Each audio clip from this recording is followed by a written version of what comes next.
आज पाकिस्तान में तारीखी तौर पर दो बड़ी पेशरफ सामने आई हैं और दोनों पेशरफ एक दूसरे से जुड़ी हुई हैं। आज जहां एक तरफ सुप्रीम कोर्ट के सिटिंग जज जस्टिस मज़ाहिर अकबर नकवी ने अपने ओहदे से इस्तीफा दे दिया है, तो वहीं दूसरी तरफ जस्टिस मज़ाहिर अकबर नकवी ने लाहौर हाई कोर्ट में होते हुए जनरल परवेज़ मुशर्रफ की सजाए मौत का जो फैसला कलअदम करार दिया था, उस फैसले को भी आज सुप्रीम कोर्ट ने कलअदम करार दे दिया है। जस्टिस वकार सेठ और जस्टिस शाहिद करीम की खुसूसी अदालत के फैसले को बरकरार रखते हुए आज सुप्रीम कोर्ट ने जनरल रिटायर्ड परवेज़ मुशर्रफ की सजाए मौत को बरकरार रखा है। यानी जनरल परवेज़ मुशर्रफ इस वक्त दुनिया में तो नहीं रहे, लेकिन पाकिस्तान की सबसे बड़ी अदालत ने उन्हें संगीन गद्दारी का मुर्तकिब करार देते हुए उनकी सजाए मौत की तौसीक कर दी है। आज चीफ जस्टिस काजी फाइसा की सरबराही में सुप्रीम कोर्ट के 4 रुकनी बेंच ने खुसूसी अदालत के फैसले के खिलाफ जनरल परवेज़ मुशर्रफ की दरख्वास्त और सीनियर वकील तौफीक आसिफ की लाहौर हाई कोर्ट के फैसले के खिलाफ दरख्वास्त पर समाअत की है। केस में जनरल परवेज़ मुशर्रफ की तरफ से वकील सलमान सफदर पेश हुए और तौफीक आसिफ की तरफ से वकील हामिद खान पेश हुए हैं। और अहम बात यह है कि आज की समाअत में वफाकी हुकूमत ने एडिशनल अटॉर्नी जनरल के जरिए जनरल परवेज़ मुशर्रफ की सजा के खिलाफ अपील की मुखालफत की है, जबकि सलमान सफदर ने जनरल परवेज़ मुशर्रफ के हक में दलाइल दिए, जिसके बाद सुप्रीम कोर्ट ने अपना फैसला सुनाते हुए साबिक सदर जनरल परवेज़ मुशर्रफ के खिलाफ खुसूसी अदालत का फैसला बरकरार रखा और वाज़ेह किया कि खुसूसी अदालत की जानिब से जनरल परवेज़ मुशर्रफ के खिलाफ सजाए मौत का फैसला दुरुस्त था। साथ ही अदालत ने जनरल परवेज़ मुशर्रफ की खुसूसी अदालत के फैसले के खिलाफ अपील को अदम पैरवी की वजह से गैर मौसर करार दिया और वाज़ेह किया कि अदालत ने जनरल मुशर्रफ के कानूनी वर्सा को पाकिस्तान और बैरून मुल्क दस्तियाब एड्रेसेस पर नोटिस जारी किए। साथ ही सुप्रीम कोर्ट ने अखबारात में नोटिस भी शाया कराए, लेकिन जनरल परवेज़ मुशर्रफ के वर्सा ने मुतालिक नोटिस पर भी केस की पैरवी नहीं की है। इसलिए जनरल मुशर्रफ की अपील मुस्तरद की जाती है और लाहौर हाई कोर्ट का खुसूसी अदालत का कलअदम करार देने का फैसला कानून के मुनाफी था। इस फैसले के बाद जनरल मुशर्रफ के वकील सलमान सफदर ने मीडिया से बात करते हुए कहा कि जनरल मुशर्रफ की अपील 4 साल अदालत में पड़ी रही, उनकी अपील उनकी जिंदगी में नहीं सुनी गई।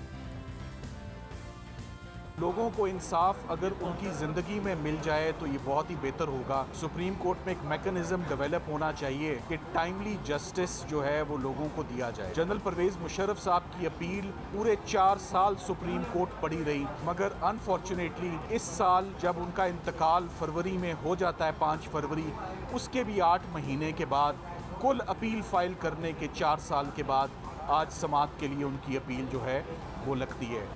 हक़ाइक़ ये हैं कि जब दिसंबर 2019 को जस्टिस वकार सेठ की सरबराही में खुसूसी अदालत ने अक्सरियत से जनरल परवेज़ मुशर्रफ को सजाए मौत सुनाई थी, तो पीटीआई उस फैसले के खिलाफ थी और सुप्रीम कोर्ट में भी पीटीआई के लिए नरम गोशा रखने वाले चीफ जस्टिस मौजूद थे और उन्होंने 4 साल तक इस अपील को नहीं सुना। तो ये सवाल साबिक चीफ जस्टिस गुलजार अहमद से पूछना चाहिए, जिन्होंने जनरल परवेज़ मुशर्रफ की सजाए मौत के फैसले के 4 दिन बाद यानी कि दिसंबर 2019 को चीफ जस्टिस का हल्फ उठाया था और जनरल परवेज़ मुशर्रफ ने जनवरी 2020 को इस फैसले के खिलाफ सुप्रीम कोर्ट में अपील दायर की थी। और इस अपील के बाद तकरीबन 2 साल तक जस्टिस गुलजार अहमद चीफ जस्टिस रहे, लेकिन उन्होंने जनरल परवेज़ मुशर्रफ की अपील सुनी और ना ही जनरल मुशर्रफ को लाहौर हाई कोर्ट से रिलीफ मिलने के खिलाफ दरख्वास्त समाअत के लिए मुकर्रर की। लेकिन मामला यहाँ तक महदूद नहीं रहा, बल्कि फरवरी 2022 को जस्टिस उमर अता बंदियाल पाकिस्तान के चीफ जस्टिस बने और सितंबर 2023 को रिटायर हुए और 1.5 साल से ज़ायद अरसे तक वो चीफ जस्टिस रहे, लेकिन उन्होंने भी ये केस समाअत के लिए मुकर्रर नहीं किया। फिर सितंबर 2023 को जस्टिस काजी फाइजी साहब पाकिस्तान के चीफ जस्टिस बने और उन्होंने नवंबर में ही इन दरख्वास्तों को समाअत के लिए मुकर्रर कर दिया और जनवरी में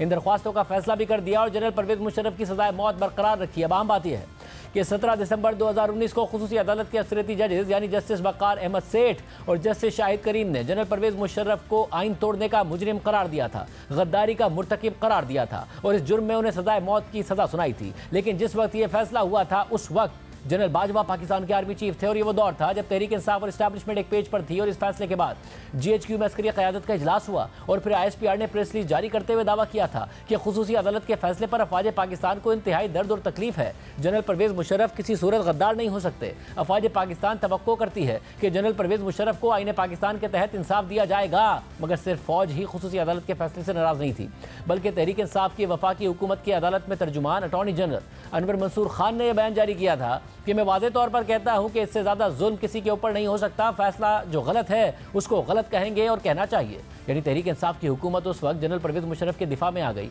और फैसला देने वाले जजेस के खिलाफ हो गई। कैसे हो गई वो आपके सामने रखेंगे, लेकिन पहले आपके सामने जस्टिस वकार सेठ और जस्टिस शाहिद करीम का वो तारीखी फैसला रखते हैं जिसे आज बहाल किया गया है। 19 दिसंबर को खुसूसी अदालत के 3 अरकान ने अपना फैसला जारी किया, जिसमें खुसूसी अदालत के सरबरा जस्टिस वकार सेठ और रुकन जस्टिस शाहिद करीम ने जनरल परवेज़ मुशर्रफ को सजाए मौत देने से इत्तफाक किया था, लेकिन जस्टिस शाहिद करीम ने जस्टिस वकार सेठ के फैसले के नुक्ता नंबर 66 से इख्तलाफ किया था, जिसमें जस्टिस वकार सेठ ने लिखा था कि हम कानून नाफिज करने वाली एजेंसीज को हिदायत देते हैं कि वो मफरूर मुजरिम को पकड़ने की हर मुमकिन कोशिश करें और कानून के मुताबिक सजा पर अमल दरामद कराएं, और अगर वो मुर्दा हालत में मिलें तो उनकी मैयत को घसीट कर इस्लामाबाद के डी चौक पर लाया जाए और 3 दिन के लिए लटकाया जाए। इस नुक्ते पर एतराज़ भी उठा और जस्टिस शाहिद करीम ने भी इससे इख्तलाफ किया, मगर सजाए मौत देने के फैसले पर दोनों जजेस मुत्तफिक थे। जस्टिस वकार अहमद सेठ के फैसले के मुताबिक हकीकत यह है कि अदालत ने जनरल परवेज़ मुशर्रफ को ट्रायल में शामिल होने के कई मौके दिए, मगर उन्होंने कानून से फरार का रास्ता अख्तियार किया था। हमारे मुल्क में 72 सालों में बदकिस्मती से कई बार आइन की बेहुरमती की गई, अवाम की बालादस्ती को फलने फूलने नहीं दिया गया। 3 नवंबर 2007 से पहले भी आइन को तोड़ा गया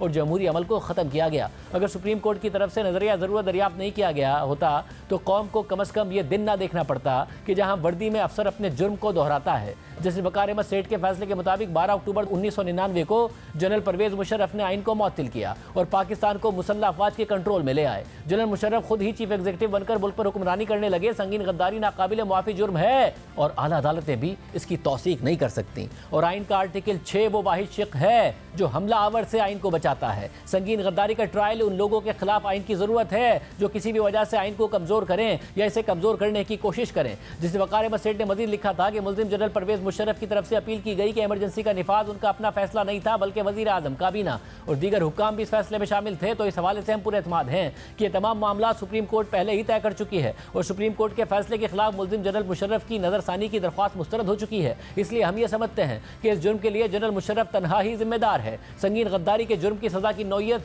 जुर्म की शिद्दत को वाज़ेह करती है। मुल्ज़िम के खिलाफ प्रोसिक्यूशन ने नाकाबिल तरदीद और नाकाबिल एतराज़ शवाहिद पेश किए, जिसके बाद अदालत इस नतीजे पर पहुंची कि मुल्ज़िम कसूरवार है और उसे हर जुर्म में फांसी की सज़ा दी जाती है। जबकि जस्टिस शाहिद करीम ने अपने फैसले में लिखा था कि मैंने खुसूसी अदालत के सरबराह के फैसले का मुसव्विदा पढ़ा है और मैं पैराग्राफ 66 के अलावा उसके नताइज और सज़ा से इत्तफाक करता हूँ। जबकि खुसूसी अदालत के तीसरे जज जस्टिस अकबर ने जस्टिस वकार और जस्टिस शाहिद करीम के फैसले से इख्तलाफ किया था। अहम बात यह है कि तहरीक इंसाफ की हुकूमत जो उस वक्त फ़ौज के करीब थी, उसने ना सिर्फ इस फैसले पर तनकीद की बल्कि इसे साजिश भी करार दिया। जज की जहनी हालत पर भी सवालात उठाए और इस फैसले पर जज के खिलाफ सुप्रीम जुडिशल काउंसिल जाने का भी ऐलान किया ताकि उनको काम से रोका जा सके और नौकरी से ही फारिग करवाया जा सके। इस फैसले के बाद तहरीक इंसाफ की हुकूमती मशीनरी मुतहरिक हो गई थी और साबिक वज़ीर आज़म इमरान खान की मौम ने खुसूसी बराए इत्तलात फिरदौस आशिक अवान, वफाकी वज़ीर कानून फ़रोग़ नसीम और इमरान खान के मौम ने खुसूसी बराए एहतसाब बैरिस्टर शहजाद अकबर ने एक साथ प्रेस कॉन्फ्रेंस की। फिरदौस आशिक अवान ने कहा कि पाकिस्तान को दम इस्तेहकाम का शिकार करने के लिए कुछ बैरूनी क़ुव्वतें साजिश कर रही थीं और उस वक्त के वज़ीर कानून बैरिस्टर फ़रोग़ नसीम ने कहा था कि जस्टिस वकार की ऑब्जर्वेशन को देखते हुए वफाकी हुकूमत सुप्रीम जुडिशल काउंसिल से रुजू करेगी ताकि उन्हें काम से रोक दिया जाए क्योंकि वो ज़हनी तौर पर फिट नहीं है। फेडरल गवर्नमेंट ने ये डिसाइड किया है कि जस्टिस वकार अहमद सेठ के ऑब्जर्वेशंस को देखते हुए federal government supreme judicial council को रुजू करेगी और इस्तदा हमारी ये है कि ऐसे जज साहब को पाकिस्तान की किसी हाई कोर्ट या सुप्रीम कोर्ट का जज होने का कोई इख्तियार नहीं है। He is unfit. हमारी दरख्वास्त ये है कि क्योंकि इन्होंने ये साबित कर दिया है इस किस्म के ऑब्जर्वेशंस देके कि ये मेंटली अनफिट हैं, इनकॉम्पिटेंट है, इनको फिल फॉर काम से रोक दिया जाए। सेम पेज का ये आलम था। इस तरीके से जनरल रिटायर्ड परवेज़ मुशर्रफ का दिफा किया जा रहा था, उनके खिलाफ फैसला देने वाले जज पर इस तरीके से हमला किया जा रहा था। सोशल मीडिया पर उनके खिलाफ भरपूर कैंपेन चलाई जा रही थी, मीडिया पर आकर उनके खिलाफ बयानिया बनाया जा रहा था। जबकि इमरान खान के मुशीर एहतसाब शहजाद अकबर ने इस कॉन्फ्रेंस में कहा था कि जिसने ये फैसला लिखवाया है वो पाकिस्तान का दोस्त नहीं है। जिसने लिखवाया है वो पाकिस्तान का दोस्त नहीं है।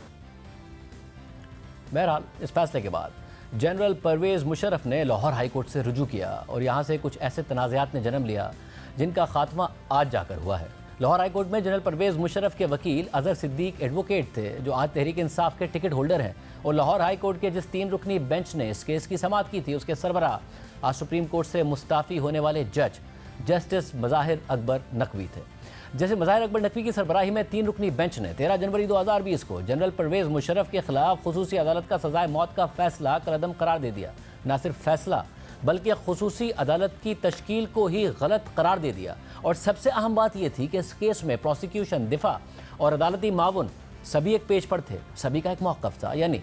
जनरल परवेज़ मुशर्रफ की सज़ा के खिलाफ थे और फिर 13 जनवरी 2020 को जस्टिस मज़ाहिर अकबर नकवी ने जनरल परवेज़ मुशर्रफ को रिलीफ फराहम कर दिया और फिर 2 महीने से भी कम वक्त में चीफ जस्टिस गुलजार अहमद की सरबराही में जुडिशल कमीशन ऑफ पाकिस्तान ने सुप्रीम कोर्ट में तैनाती के लिए लाहौर हाई कोर्ट से जस्टिस मज़ाहिर अकबर नकवी का नाम मंजूर कर लिया। और जिस वक्त ये किया गया उस वक्त justice Mazahir Akbar Naqvi Lahore high court में सीनियरिटी के हिसाब से तीसरे नंबर पर थे और जनरल मुशर्रफ को सज़ा देने वाले जस्टिस वकार अहमद सेठ पेशावर हाई कोर्ट के चीफ जस्टिस थे और सीनियरिटी के हिसाब से आगे थे। मगर जुडिशल कमीशन ने जस्टिस मज़ाहिर अकबर नकवी के नाम की मंजूरी दे दी और फिर बाद में नून लीग के रहनुमा राना सनाउल्लाह ने दावा किया कि जनरल फैज़ हमीद किसी को जज लगाने के लिए मरे जा रहे थे और फिर उस जज की तैनाती भी हो गई।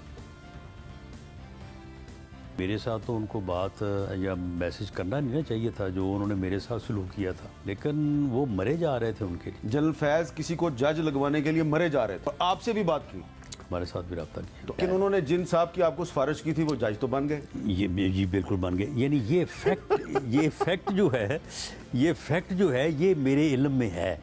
कि उनका कहाँ पे तल्लक है। अब अगर वहाँ से कोई बात होती है तो फिर मैं तो समझूंगा ना कि जनाब ये पीछे फलां साहब हो सकते हैं। सेम पेज का ये आलम था कि जनरल रिटायर्ड परवेज़ मुशर्रफ को सज़ा देने वाले जज के खिलाफ तहरीक इंसाफ के वुज़रा कैंपेन चला रहे थे और जिस जज ने सज़ा दी उस सज़ा को कलअदम करार देने वाले जज को बाकायदा तौर पर चीफ सुप्रीम कोर्ट में तैनाती के लिए जनरल फैज़ हमीद कोशिशें कर रहे थे। बहरहाल जैसे मज़ाहिर अकबर नकवी की सुप्रीम कोर्ट में बतौर जज तैनाती की मंजूरी के कुछ दिन बाद ही यानी 19 मार्च 2020 को यह खबर सामने आई कि जस्टिस मज़ाहिर अकबर नकवी और दीगर जजिस की सुप्रीम कोर्ट में तैनाती के खिलाफ chief justice Peshawar high court justice Waqar Ahmad Seth ने जुडिशल कमीशन ऑफ पाकिस्तान को खत लिख दिया और मौका इख्तियार किया है कि मेरिट और सीनियरिटी के हिसाब से सुप्रीम कोर्ट में मेरी तैनाती बनती है, लेकिन मुझे नज़रअंदाज करके लाहौर हाई कोर्ट के जूनियर जजेस को सुप्रीम कोर्ट में तैनात किया गया जो गैर आइनी है। और फिर जून 2020 को जस्टिस वकार अहमद सेठ ने जस्टिस मज़ाहिर अकबर नकवी समेत दीगर जजेस की तैनाती को सुप्रीम कोर्ट में चैलेंज कर दिया। फिर 11 नवंबर 2020 को यह खबर आई कि एक बार फिर जस्टिस वकार अहमद सेठ ने इस हवाले से सुप्रीम कोर्ट से रुजू किया है और फिर एक ही दिन बाद यह खबर आई कि पेशावर हाई कोर्ट के चीफ जस्टिस वकार अहमद सेठ कोरोना वायरस की वजह से इंतकाल कर गए हैं। यानी मरते दम तक जस्टिस वकार अहमद सेठ ने जस्टिस मज़ाहिर अकबर नकवी और दीगर जजेस की तैनाती के खिलाफ जंग लड़ने की कोशिश की मगर उन्हें इंसाफ नहीं मिला। Justice Mazahir Akbar Naqvi supreme court के जज बन गए मगर आज जस्टिस मज़ाहिर अकबर नकवी ने जनरल मुशर्रफ के खिलाफ जो जस्टिस वकार अहमद सेठ का फैसला कलअदम करार दिया था उसी फैसले को ही सुप्रीम कोर्ट ने कलअदम करार दे दिया है और अपने ऊपर लगे करप्शन के इल्ज़ामात का सुप्रीम जुडिशल काउंसिल में दिफा करने के बजाय आज ही के दिन justice Mazahir Akbar Naqvi supreme court से मुस्ताफ़ी हो गए हैं और दुनिया में ना होते हुए भी जस्टिस वकार अहमद सेठ का फैसला जिंदा हो गया है और जस्टिस मज़ाहिर अकबर नकवी का बतौर जज करियर ही ख़त्म हो गया है।